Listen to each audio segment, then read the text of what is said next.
మీ అందరికీ ప్రభువైన యేసుక్రీస్తు నామమున వందనాలు. ఈరోజు మనము యేసు ప్రభువారిని సంపూర్ణంగా తెలుసుకోబోతున్నాం. చెప్పండి, యేసు ప్రభువారిని సంపూర్ణంగా తెలుసుకోబోతున్నాం.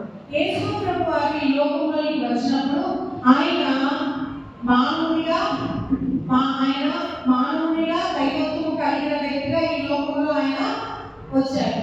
మనము ఆయన మన స్థానాన్ని తీసుకున్నాడు. ఆయన దైవ కుమారునిగా తండ్రి చేత ఈ భూమి మీద ప్రతి మనిషి కొరకు అనుగ్రహించబడ్డాడు. ఆయన అందరి కొరకు ఏం చేయబడ్డాడు? యేసు ప్రభువారు అనుగ్రహించబడ్డాడు. మన స్థానాన్ని ఆయన తీసుకొని సిలువలో మన కోసం పాప క్షమాపణ, ఆయన శిక్షింపబడటం ద్వారా, ఆయన గాయాల ద్వారా స్వస్థత, ఆయన వ్యక్తునిగా మార్చబడటం ద్వారా మనకేమొచ్చింది? ఆయన ఏమి ధనవంతుడైంది వ్యక్తునిగా మార్చబడటం ద్వారా మనకి సమృద్ధి, ఆశీర్వాదం వచ్చింది. అంతేకాదు ఆయన కృపలో మనం ఈ ఆశీర్వాదాలన్నీ పొందుకుంటూ ఉన్నాం. కానీ ఇక్కడ యేసు ప్రభువారు ఈ లోకంలో పడిపోయిన మానవుడు, దేవునికి దూరమైపోయిన మానవుడిని తిరిగి లేవనెత్తడం కోసము ఈ లోకానికి వచ్చాడని కూడా మనం తెలుసుకొని ఉన్నాం. ఇప్పుడు పడిపోయిన మానవుడిని, లేవనెత్తే మానవుడిని ఎలాగ మానవుడు జీవిస్తే తండ్రికి ఇష్టడో, అందుకని ఆయన ధర్మశాస్త్రం అంతయు కూడా తన జీవితంలో, జీవిత విధానంలో ఆయన జీవించిన 33 సంవత్సరాల్లో మానవుడు ఎలాగ జీవించాలో ఆ జీవితాన్ని ఆయన జీవించాడు. దేవుని బిడ్డలారా, నా మాట చాలా జాగ్రత్తగా వినండి. యేసు ప్రభువారు మన జీవితాన్ని, ఆయన పాపం ఎరుగని ఆయన మన కోసం పాపిగా మార్చబడ్డాడు. పరిశుద్ధత ఎరుగని మానవుడు ఆయన మన స్థానాన్ని తీసుకోవటాన్ని బట్టి పరిశుద్ధతలోనికి ఆ నీతిమంతునిగా మనం తీర్చాడు. ఇంతవరకు మనం పోయి వర్తమానంలో చెప్పుకున్నాం.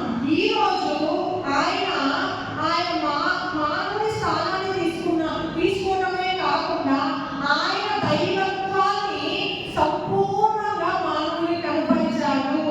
ఆయన సంపూర్ణతను మానవునికి చూపించాడు. ఈ రోజు ఆ సంపూర్ణత గురించి మనం మాట్లాడుకోబోతున్నాం. యేసు క్రీస్తు యొక్క సంపూర్ణత, మన యందు క్రీస్తు సంపూర్ణత ఏమై ఉన్నదని మనం గ్రహించబోతున్నాం. ప్రియమైన దేవుని బిడ్డలారా, మన యేసు ప్రభు మహిమ ఏంటి అంటే, అందరూ చెప్తారు యేసు ప్రభు మహిమ ఏంటి అంటే, మా యేసయ్య ఆయన మరణము గెలిచి తిరిగి లేచాడు, అది ఆయనలో ఉన్న మహిమ అని చెప్తూ ఉంటాం. ఆయన మహిమ అదొకటేనా? ఆయన పునరుద్ధానమే ఆయన మహిమ కాదు. ఆయన మహిమ ఆయన యొక్క తత్వములో ఇవ్వబడి ఉంది. ఆయన తత్వం ఏంటి? ఆ తత్వము మనం ఎందుకు వినాలి? మనం ఆ తత్వం గ్రహించడం ద్వారా మనకేమి వస్తుంది అనేది మనం చూద్దాం. హెబ్రీ రాసిన పత్రిక 1వ అధ్యాయం 3వ వచనం. హెబ్రీ రాసిన పత్రిక 1వ అధ్యాయం 3వ వచనం. 201 పేజీ నెంబర్.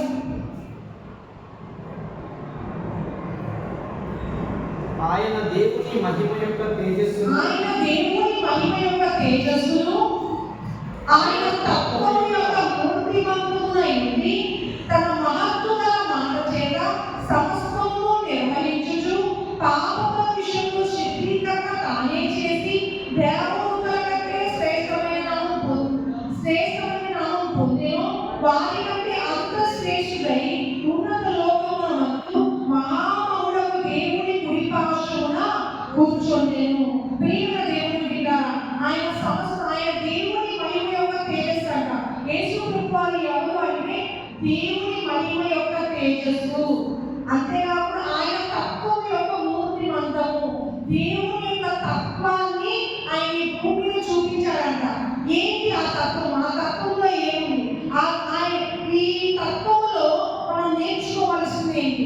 ఆయన తత్వం సంపూర్ణంగా ఈ భూమి మీద ఆయన చూపించాడు. ఆ తత్వము మనము కలిగి ఉండాలని కోరుకుంటున్నాడు. ఇప్పుడు ప్రియమైన దేవుని బిడ్డలారా, మొదటి ఆదాము అవ్వ ఈ తత్వం కలిగి ఉన్నారు. మొదటి ఆదాము అవ్వని దేవుడు ఈ భూమి మీద తయారు చేసినప్పుడు ప్రతిరోజు సాయంత్రం వారితో సహవాసం చేయడానికి వచ్చినట్టుగా బైబిల్ సెలవిస్తుంది. అంతేకాకుండా సాయంత్రం కూడా దేవుడు వచ్చి వారిని కలుసుకున్నప్పుడు ఏం మాట్లాడుకుంటాడు? అయ్యా, నేను చేశాను, నేను నా పోలికలో చేశాను, నేను ఈ లోపల జీవాన్ని ఇచ్చే ఆత్మను పెట్టాను, అది నాదే, నేను పరలోకంలో వసిస్తాను, పరలోకంలో నాకు అధికారం ఉంది, భూమి మీద నాకు అధికారం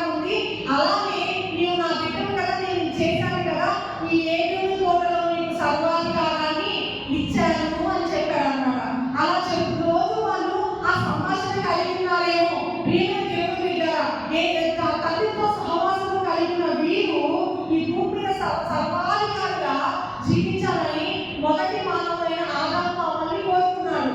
కానీ వారు ఆ అధికారంలో జీవించలేరు. వారు పాపము చేయడం ద్వారా దేవునికి వారు దూరమైపోయారు. పాపంలో వారు నడుచడం ద్వారా వారు ఏమైపోయారంటే దేవునికి వారికి ఎడబాటు వచ్చింది. ప్రియమైన దేవుని బిడ్డలారా, యేసు ప్రభువారు వారు ఈ లోకంలోకి ఎలా వచ్చారు? యేసు ప్రభువారు మనం ఈ లోకంలోకి వచ్చినప్పుడు దేవుని తత్వం ఏమైనదని యోహాను సువార్త 1:14 మనందరికీ తెలిసిన మాటే. వాక్యము శరీరధారి అయి ఆ వాక్యం చదవండి. యోహాను సువార్త 1:14 16 వచనం కూడా మనం చదువుకున్నాం. ఆ వాక్యము శరీరధారి అయి కృపా సత్య సంపూర్ణంగా మన మధ్యలోనికి వచ్చెను, నివసించెను. తండ్రి వలన కలిగిన అద్వితీయ కుమారుని మహిమ వలె ఆయన మహిమను కనుగొంటిని. చాలు. ఇక్కడ యేసు ప్రభువు ఈ లోకంలోకి ఎలా వచ్చారు? కృపా సత్య సంపూర్ణుడిగా. ఇక్కడ మీరు నోట్ చేసుకోవాల్సిన పాయింట్ ఏంటంటే కృప గురించి మనం చెప్పుకున్నాం, సత్యం గురించి మనకు తెలుసు, సంపూర్ణత్వం తెలియాలి. ఈ సంపూర్ణత్వం ఏంటి? ఆయన సంపూర్ణత్వంలో సంపూర్ణత్వం ఎలా ఉందంటే దేవుని యొక్క సంపూర్ణత్వం, దేవుని యొక్క తత్వానికి ఆధారం ఎవరైనా ఉన్నారు అంటే యేసు ప్రభువారు. యేసు ప్రభువారిలో మనం తండ్రిని చూడగలుగుతాం. ఎందుకు అంటే ఆయన తత్వాన్ని ఈ భూమి మీద చూపించడానికి యేసు ప్రభువారిగా వచ్చారు ఈ లోకంలోని. అంతేకాకుండా ఈ సంపూర్ణత ఎలా ఉంటుంది అంటే దేవునిలో ఉన్న సంపూర్ణత ఆయనకి ఆది అంతం లేనివాడు, అంతేకాకుండా ఆయన అనంతులైన వాడు, అంతేకాకుండా ఆయనలో జీవము శాశ్వత కాలమైన జీవము కలిగిన వాడు, ఆయన నిత్యము జీవించి ఉండేవాడు. ఇది ఆయన తత్వం. ఇది ఆయన తత్వం అయినప్పుడు ఇదే తత్వంతో ఎవరు చేశారు? మొదటి మానవులైన ఆదాము అవ్వని చేశాడు. ఇదే తత్వం కలిగి ఉండాలని చేశాడు. కానీ వాళ్ళు వాళ్ళ శరీరంలో పరిపూర్ణంగా వారు దేవుడు ఇచ్చిన పరిపూర్ణతను వాళ్ళు కోల్పోయారు. ఆ తత్వాన్ని కోల్పోయారు. అందుకే భూమి మీద ఎన్నో జీవులు ఉన్నాయి. జంతువులు ఉన్నాయి, ఈ కాకి జంతువులు ఉన్నాయి, అందులో చెట్లు కూడా ఒక జీవరాశి, ఎన్నో జీవరాశులు ఉన్నాయి. కానీ మనిషి మాత్రము ప్రత్యేకంగా చేయబడిన వ్యక్తిగా ఉంటున్నాడు. మనిషి అలాంటి వాడు తత్వజీవి. మనిషి అలాంటి వాడు తత్వజీవి. 3 జీవాలు మనిషిలో ఉంటుంది. అంతేకాకుండా ప్రియమైన దేవుని పెట్టారా, మనకి యేసు ప్రభువు ఎట్లాంటి వ్యక్తి అంటే ఆయన కల్వరిలో ఆయన సంపూర్ణతని చూపించాడు. ఎలా చూపించాడంటే మానవుని స్థానాన్ని తీసుకున్న ఆయన దైవత్వం కలిగిన వ్యక్తిగా ఆయన 3వ దినమున మరణాన్ని తిరిగి లేచాడు. అందుకని ఈ పరిశుద్ధి ముందు పడుతుంది అని చెప్పిన మాట ఆయన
వచ్చిన ఒక భాగము ఆ ఒక జీవ కణముగా మారి, ఆ జీవ కణమే 9 నెలల శిశువుగా మారి మన మధ్యలోనికి కృపా సత్య సంపూర్ణుడిగా వచ్చాడు. యేసు ప్రభు ఎంత తగ్గించుకున్నాడు అంటే ఆయన సర్వాధికారి ఉండి తండ్రి యొక్క తేజస్సును మూర్తిమంతయు కలిగిన వాడై ఆ మహా తేజస్సులో సమీపించరాని తేజస్సులో వసించిన వాడైన ఆయన ఈ లోకములో నీ కోసం నా కోసం రావడానికి ఆయన తల్లి గర్భంలో ఒక జీవ కణముగా ఆయన ఊహించుకొని తల్లి గర్భంలో పిండముగా మార్చబడ్డాడు. ప్రియమైన దేవుని బిడ్డ, గుర్తుపెట్టుకొని బైబిల్ అందుకే చెప్తుంది ఏంటంటే ఈ రోజు యేసు ప్రభుని నమ్మిన నీవు, యేసు ప్రభులో ఉన్న నీవు, ఈ లోకంలో భూమిలోకి ఉనికిలోకి వచ్చిన నీవు యాదృచ్ఛికంగా ఉనికిలోకి రాలేవు. కానీ నీవు ఒక ఆలోచన కలిగి, ఒక ప్రణాళిక కలిగి ఈ లోకంలోకి వచ్చావు. అంటే దేవుడు నీకు ఒక కణముగా తల్లి గర్భంలో అంటే బైబిల్ చెప్తుంది, తల్లి గర్భంలో రూపించబడక ముందే నేను ఏమి ఉన్నానంటే నీవు ఎక్కడున్నావు? తల్లి గర్భంలోకి రాకముందు తల్లి దగ్గర ఉన్నావు. ఆయన ఆలోచన చేత ఆయన చిత్తము కలిగి ఆయన ఒక పని కొరకు ప్రతిష్ఠించి ఆయన తల్లి గర్భంలో నిన్ను రూపించాడు, ఒక కణముగా రూపించాడు. యేసు ప్రభువారు పాపరహితుడుగా జీవాన్ని కలిగి ఉంటే జీవాన్ని ఇచ్చే ఆయన, జీవప్రదాత ఆయన, ఆయన కణముగా మార్చడానికి ఆయన మార్చుకోలేక కణుగాను మార్చుకోగలుగుతాడు. ప్రియమైన దేవుని బిడ్డలారా, ఈరోజు జీవ కణముగా నీవు మార్చబడినప్పుడు ఉనికిలోనికి నువ్వు వచ్చావు అంటే నువ్వు జ్ఞాపకం చేసుకోవాలి. తల్లి గర్భంలో పిండముగా నువ్వు యాదృచ్ఛికంగా పడలేదు. కానీ ఆయన ప్రత్యేకమైన ఒక ఆలోచన కలిగి ఒక పని కొరకు ప్రతిష్ఠించి ఎక్కడి భాషలు గారు చూపిస్తాను చూడండి. గలతీ రాసిన పత్రిక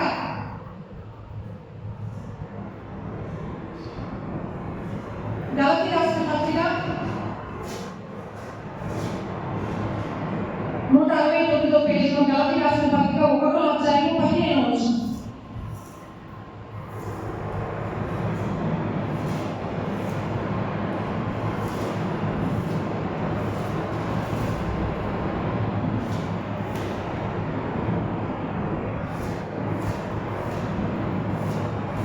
అయినను తల్లి గర్భమునందు పైనది మొదలుకొని నన్ను ప్రత్యేకపరిచి తన కృపచేత నన్ను పిలిచిన దేవుడు నేను అన్యజనులలో తన కుమారుని ప్రకటించవలెనని.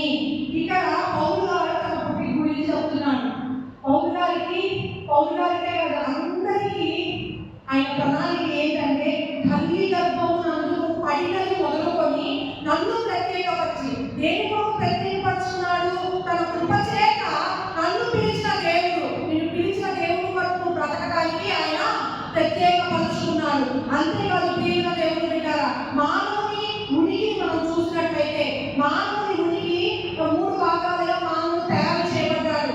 ఒకటి ఏంటంటే మానవుడిలో మొదటి జీవము రక్తంలో ఉంటుంది. ఎక్కడున్నది? రక్తంలో జీవం ఉంటుంది. రెండోది ఆ జీవాన్ని ఏమంటారంటే బయోలైఫ్ అంటారు, భౌతికమైన ప్రాణము అంటారు. రెండోది మనసులో జీవం ఉంటుంది, దాన్ని సోషియో లైఫ్ అంటారు, సామాజిక జీవము. మూడవది జియో లైఫ్ అంటే ఆత్మ జీవము, అంటే నీ ఆత్మలో జీవం ఉంటుంది. ప్రియమైన దేవుని బిడ్డలారా, మొదటి మానవులు వారి శరీరం ఉంది, ప్రాణం ఉంది, అంటే ఆత్మ కలిగి ఉన్నారు. వారు ఆత్మలో వారు దేవుని చూస్తూ ఉన్నారు, ఆత్మ పూర్తిగా దేవుని చూస్తూ ఉన్నారు. అంతేకాక దేవునితో సంబంధం కలిగి ఉన్నారు. ఎప్పుడైతే పాపం వారిలోనికి వచ్చిందో ఆ సంబంధం అంటే వారు ఏ దేవుడైతే వారిని కలుగ చేశారో, నువ్వు ఈ పండు తిన్న దినమున నిశ్చయంగా చచ్చెదవు, మరణించెదవు అని చెప్పిన ఆ దేవుడే మానవులోనికి పాపం వచ్చినప్పుడు మరణంలోనికి మానవుడు నడిపించింది. అంటే వెంటనే చచ్చిపోయారా? చచ్చిపోలేదు. వారు ఆత్మలో చనిపోయారు. అంటే ఆత్మలో వారు జీవాన్ని కోల్పోయిన వారిగా ఉన్నారు.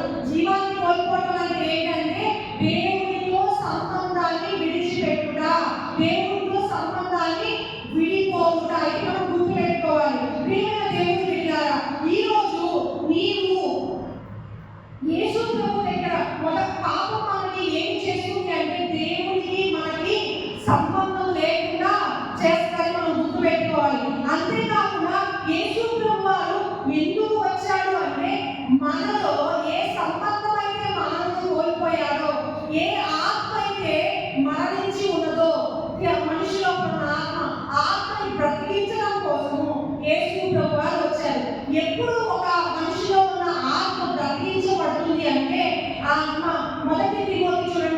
మొదటి తిమోతి 1:10. యేసు ప్రభువు గురించి అద్భుతమైన మాట అక్కడ రాయబడింది.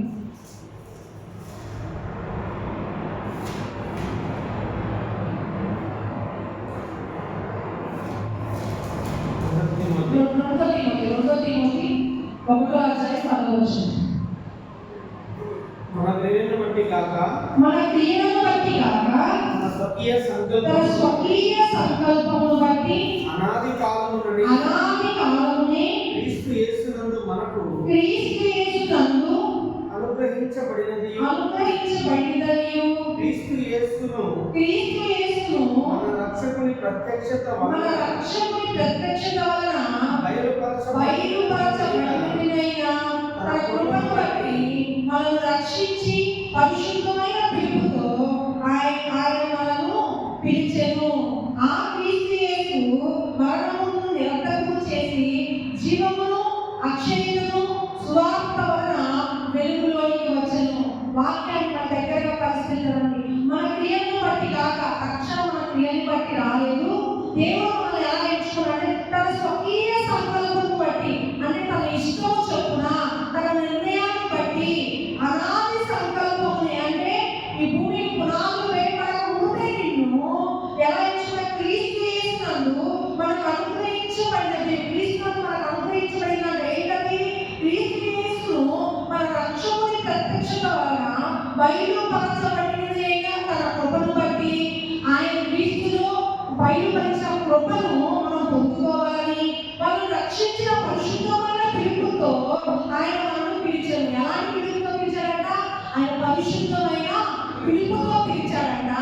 ఆ యేసు క్రీస్తు మరణము నిరర్థకము చేసి జీవము అక్షయతను సువార్త వలన వెలుగులోనికి వచ్చెను. ఆ యేసు క్రీస్తు మరణము నిరర్థకము చేసి, మరణాన్ని ఏం చేయాలంట? ఆయన యేసు ప్రభు ద్వారా మరణం ఏమైపోయిందంట? నిరర్థకం అయిపోయిందంట, అర్థమయ్యేదిగా అయిపోయిందంట. అంతేకాకుండా ఆయన ఏమి ఇచ్చాడు తెలుసా? అక్షయతను ఇచ్చాడంట. ఈ అక్షయత మొదటి మానవుడు కలిగి ఉన్నాడా? యేసు ప్రభు ద్వారా మనకు అక్షయత వచ్చింది. అక్షయత అంటే ఏంటి?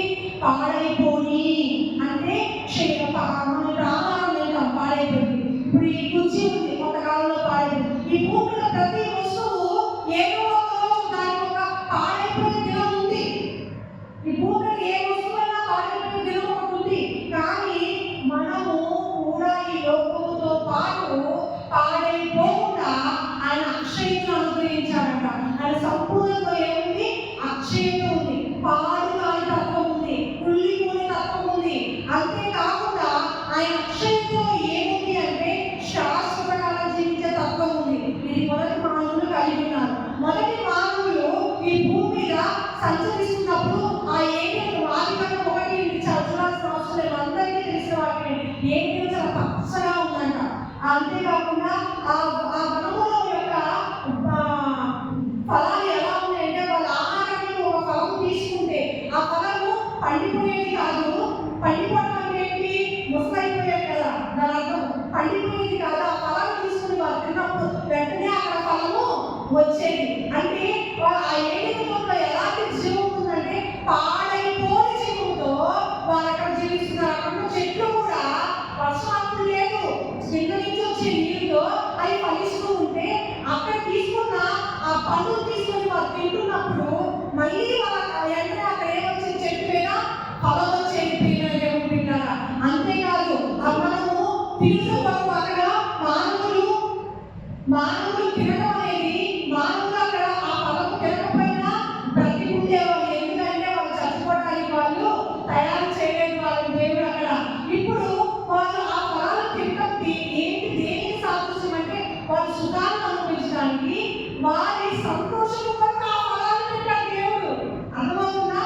ఏ దేవుడిలో ఉన్న ప్రతిదీ కూడా మానవుని సౌలభ్యం కొరకు, మానవుని సుఖం కొరకు పెట్టాడు. ఈ లోకంలో మానవుడు అందరూ చెప్పిన జాలి పట్ట కోసం, కూటి కోసం కోటి విధులుగా అంటారు. అంటే తినడం కోసం ఏ మానవుడు కష్టపడుతున్నాడు. కానీ ఆ మొదటి ఆదాము చేసిన దేవుడు వాళ్ళు తినడానికి, వాళ్ళని బ్రతకడానికి, తినడానికి వాళ్ళు చేయరా, వారి సౌఖ్యం కొరకు ఆహారం పెట్టాడు.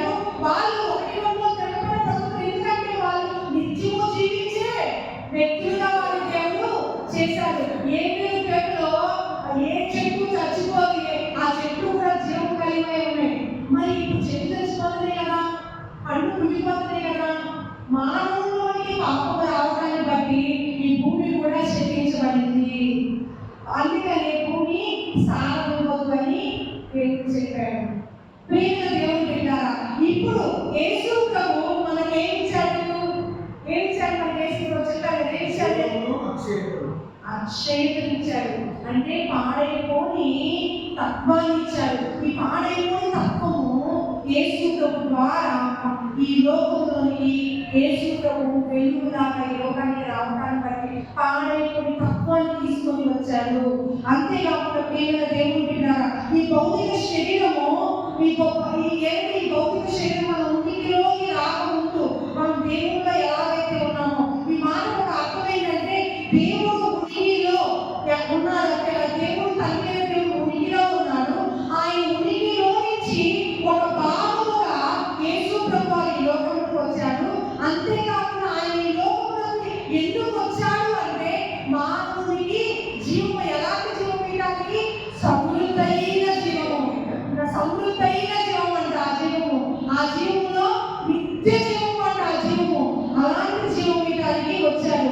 అంతేకాకుండా ప్రేమ దేవుని బిడ్డలారా, ఎల్లప్పుడూ ఫలించి ఉండే తత్వము. అందుకే యేసు ప్రభువారు ఈ లోకం అంతే కూడా మానవుని బట్టి శపించబడిందని చెప్పాం కదా. కానీ యేసు ప్రభు దినాల్లో యేసు ప్రభు ఈ భూమి మీద సంపూర్ణ మానవునిగా, సంపూర్ణ దైవత్వం కలిగిన వ్యక్తిగా జీవించబట్టి ఆయన నడుస్తుంటే, ఆయన వెళ్తుంటే దెయ్యాలు గుర్తుపట్టి సర్వోన్నతుని కుమారుడు పిలిచినాయి. అంతేకాదు ఈ సముద్రము నిమ్మలంటే నిమ్మలైంది, రోగము లోబడింది. ఎందుకంటే ఏదులతో రోగం లేదు కదా, ఏదులతో ఇంకేం లేదు, అన్ని లోబడే అధికారము దేవుడు సర్వాధికారము భూమి మీద మానవుడికి ఇచ్చాడు.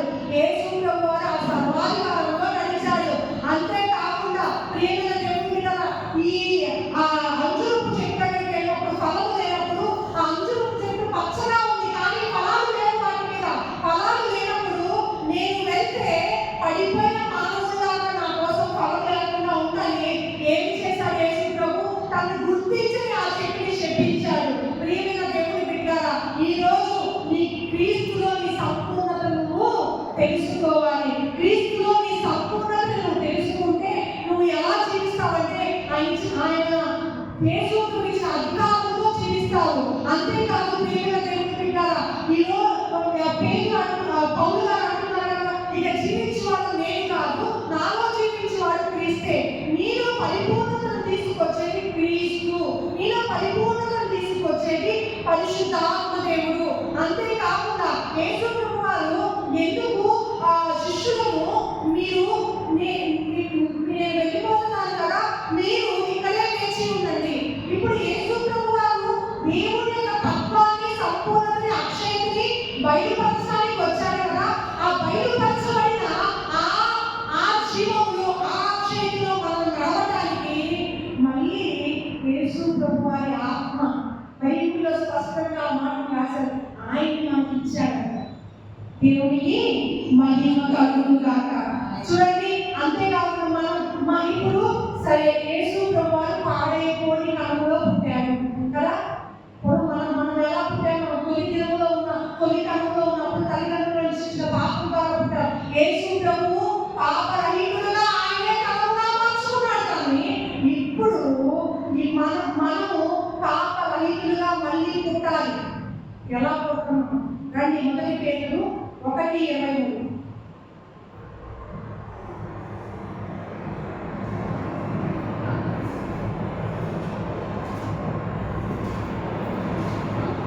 మీరు క్షయబీజము నుండి కాక శాశ్వతమగు జీవము గల దేవుని వాక్యము మూలముగా అక్షయ బీజము నుండి పుట్టింపబడిన వారు కనుక చాలు. ఇక్కడ వరకు చాలు. క్షయబీజము నుండి కాక, ఈ భూమి మీద నువ్వు ఆహారం తింటే 3-4 గంటలు వండిన ఆహారం ఏమైపోయింది? పాడైపోయింది. అంటే ఈ లోకంలో మానవుని ద్వారా వచ్చిన పాపాన్ని బట్టి ఏదైతే చెట్టు ఉలిపిస్తుందో అది క్షయమైన బీజం. కానీ ఒకటి ఉందంట, యేసు ప్రభు వారు ఇదే మాటను ప్రస్తావిస్తూ ప్రస్తావించారు. ఎక్కడ అంటే ఒక బావి దగ్గర ఆమెతో ప్రస్తావించాడు. ఆమె ఊరిలోకి వెళ్ళి చెప్తుంది, యేసు ప్రభు శిష్యులతో చెప్తారు, మీకు తెలియని ఆహారం నా దగ్గర ఉంది అని. మీకు తెలియని ఆహారం నా దగ్గర ఉంది అని. ఏంటి దేవుడిలో నుంచి వచ్చే మాట వల్ల ఏంటి ఆహారం? అద్భుతానికి ముందు విడుదలయ్యేది ఏంటి? అద్భుతానికి ముందు జరిగేది దేవుని వాక్యము. దేవుని వాక్యము ద్వారా మీరు పుట్టిన వారైతే, దేవుని వాక్యం నిర్భయము కానిది, దేవుని వాక్యము నశించిపోనిది, దేవుని వాక్యము శక్తి కలిగినది, దేవుని వాక్యంలో చంచలత్వము లేదు. దేవుని వాక్యము పరిస్థితులు మారుతున్నాయి కదా అని, మనం మారుతున్నాము కదా అని మారదు దేవుని వాక్యము. మారని దేవుడు కలిగి ఉన్నాము మనము. ప్రియమైన దేవుడు బిడ్డలారా, మనము క్షయమైన బీజం ఉంది కాక శాశ్వతము అంటే ఎప్పుడూ నిలిచి ఉండే జీవము గల దేవుని వాక్యము మూలముగా అక్షయ బీజము నుండి పుట్టింపబడిన వారు కనుక, మనం ఎక్కడి నుంచి పుట్టింపబడిన వారు? అక్షయ బీజం. ఈ అక్షయ బీజం వేసింది ఎవరు? యేసు ప్రభు వారు. యేసు ప్రభు వారి ముఖం నుంచి వచ్చిన మాటలు ఈ అంటే వెలుగు కమ్మని పలుకగా, ఎప్పుడు వాక్యము బయటకు వచ్చిందో వెలుగు కలుగు కాక వెలుగు కలిగింది. ఎక్కడ దేవుని మాట విడుదలైతే అక్కడ సృష్టించబడే శక్తి వచ్చింది. బయట అన్ని వాక్యాలు మనం చూసుకుంటే ఈరోజు యేసు ప్రభు రక్షకుడుగా ఇందాక చదివామే, ఈ సువార్త వల్ల మీరు అక్షయతను పొందుతున్నారని ఇందాక చదివాం కదా. ఏంటి ఆ సువార్త? యేసు ప్రభు నీకోసం అనుగ్రహించబడ్డాడనే సువార్త. యేసు ప్రభుని విశ్వసించిన వాడు రక్షించబడతారనే సువార్త. యేసు ప్రభువుకు పాప క్షమాపణే కాదు, కృప ద్వారా స్వస్థత వస్తుంది. కృప ద్వారా నీకు భౌతికమైన ఆశీర్వాదాలే కాదు, ఈ రోజు